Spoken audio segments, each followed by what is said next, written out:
Hello. Excuse my. Hey, I don't know if you can see me. Can you see me? Can you see me? All right. I wanted to talk about being a mother, a black mother. Um, well, right now, I am a single mother coming from a divorce, and it's not easy. It's not easy trying to raise children, and you're doing it alone. But hey, it is what it is. But one thing about your children, um, I learned through this situation that I'm going through. You got to tell them you love them. You got to tell them you love them. They're especially when they get at a certain age, they are not want to hear the mushy stuff. So you still tell them you love them and how much you appreciate them, and always remember to thank them when they do things that you had asked them to do. Um, Things of caring, nurturing them. There's nothing wrong. I mean, that's just my spirit. I mean, I'm a natural nurturer. When it comes to my kids, when if they ever were ill, they were taken care of, with food, laying in the bed, comfort their pillows, and things like that. I try to teach them awareness of certain things, especially with this situation. I try to be real with them. I don't tell them about, Santa Claus. I mean, and things like that. I don't go to those depths. I talk more about what's going on in our world, that they can understand from their age. Like I said, before my children, recently my children have been taken away from me from an injustice. And, there's several things that I got to go do through the system. And so, things have been going on that you're saying, why is all this? And it is because it is. And I think the Lord, or the Most High, has made me go through this just because I have to know what other mothers have struggled with.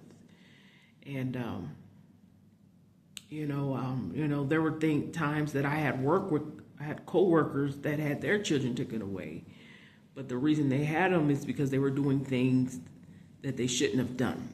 They weren't bad mothers. They just done things, like either smoking reefer or something like that. Things like that people will look down on. And so, I never judge them. I just hear them out and try to be a cheer to them. Lord knows that I miss my children very much. The care and compassion and understanding that when I mean something, I mean it. But they're my children, and they're always, as a mother, they're always going to be my babies, even if they're in their 50s. And so I try to teach them, more importantly, how to accept rejection, because this whole ordeal is about someone, that is that obviously have a spirit of jealousy and envy, and that's where the system has slept on, that they believe the smoke and the mirrors versus what's really going on when you're dealing with narc abuse, and knowing that the narc, depending on how high they're on, it can make you a target. It can make you a serious target where you're sitting here seeing things go on and on and on, and you're wondering, why is this going on?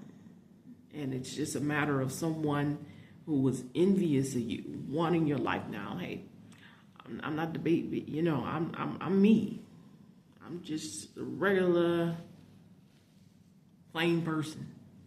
I live life, I love, and I speak to people, and I don't put much judgment to others. I hear them for who they are. I hear their story. But there's people that were envious.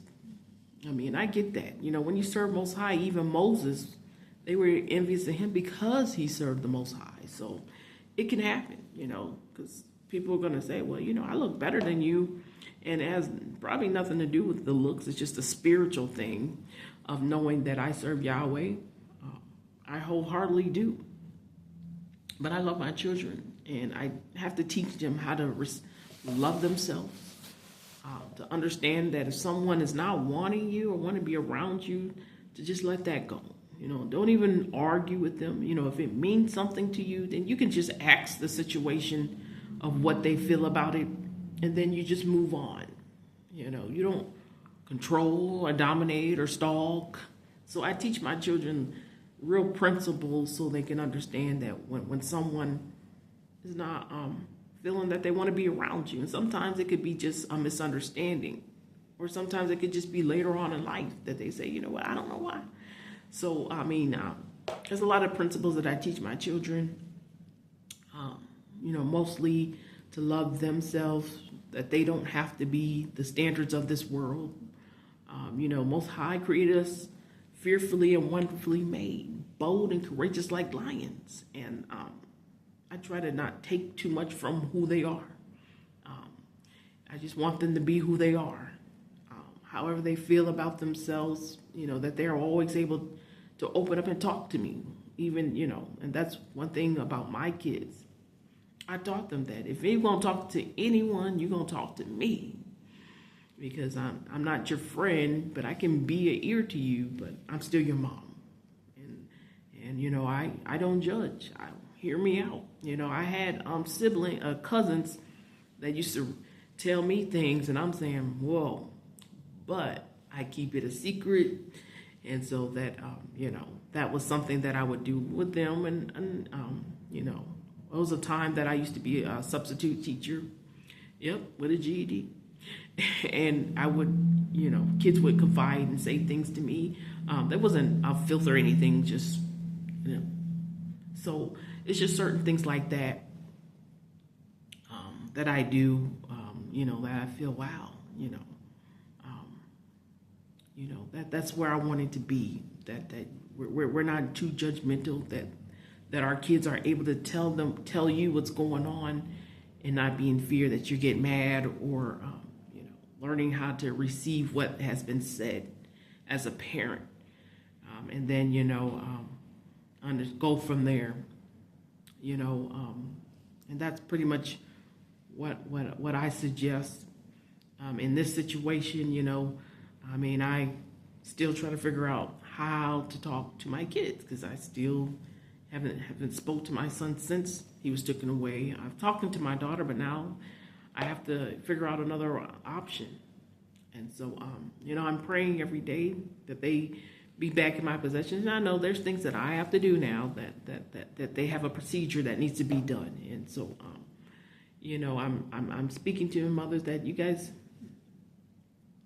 you really have to be careful what you do. You're saying, you're and I'm not judging. I'm just trying to tell you, you can have a small situation like mine, and that's just all it takes to find out, hey, you got this going on, you got that going on. So, the best thing to do is try to get, if you got a marijuana habit, and if you can kick that, get some, go through programs.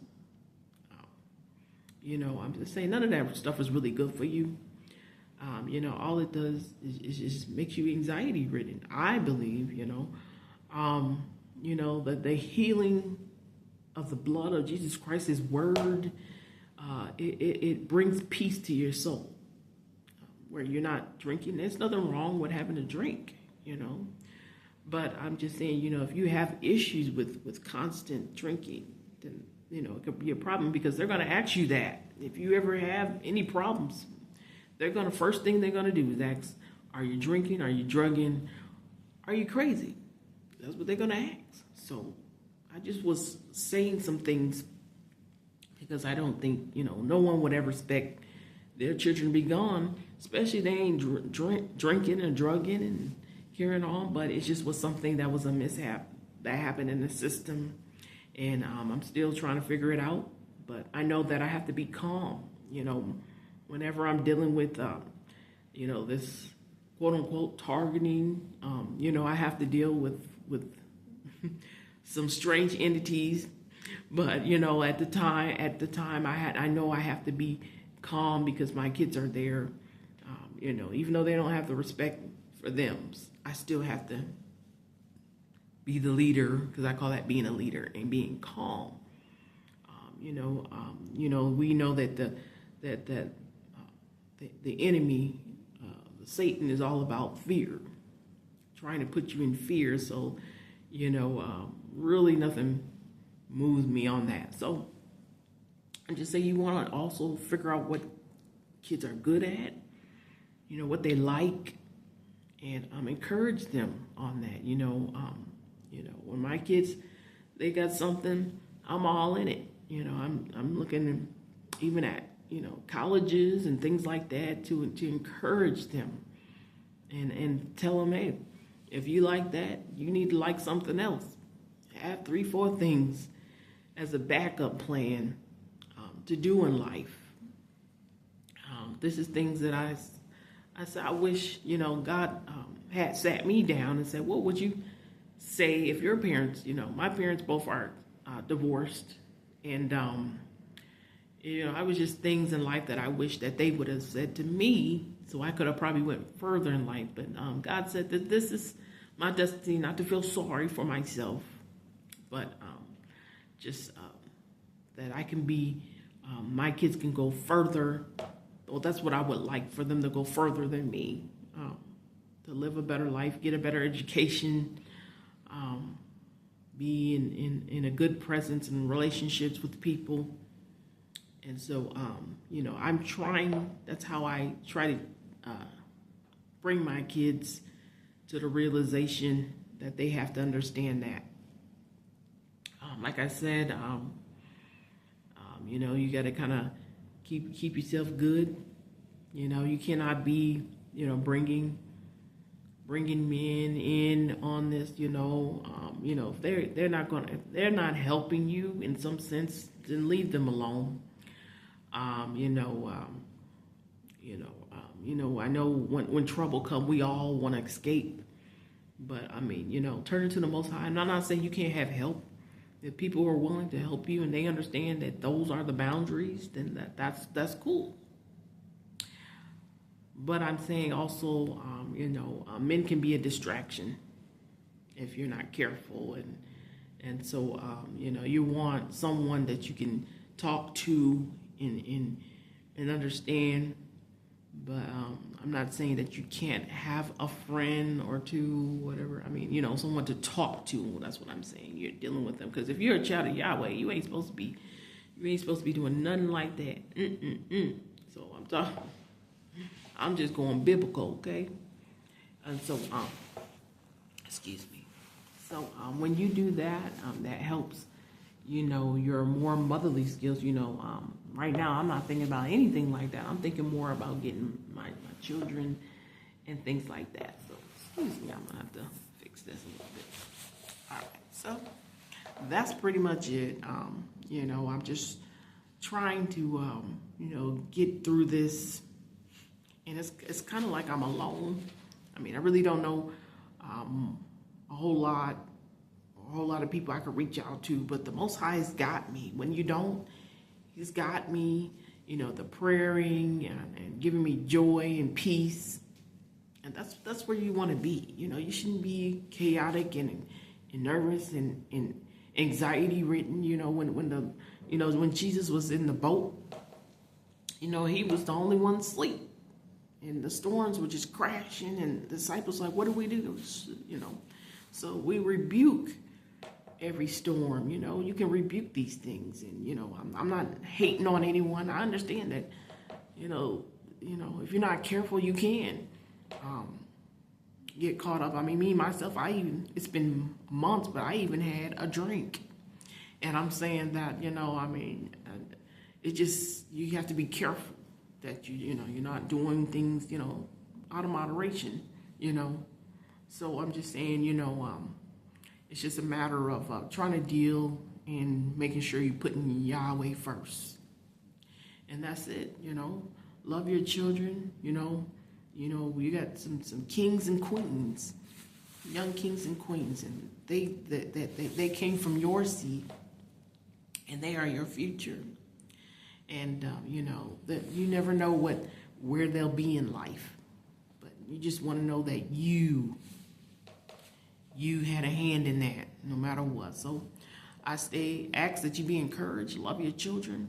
That's all I could say, because I'm missing mine, and you know, stay in the will of the Lord, and may the blessings overflow and overtake you.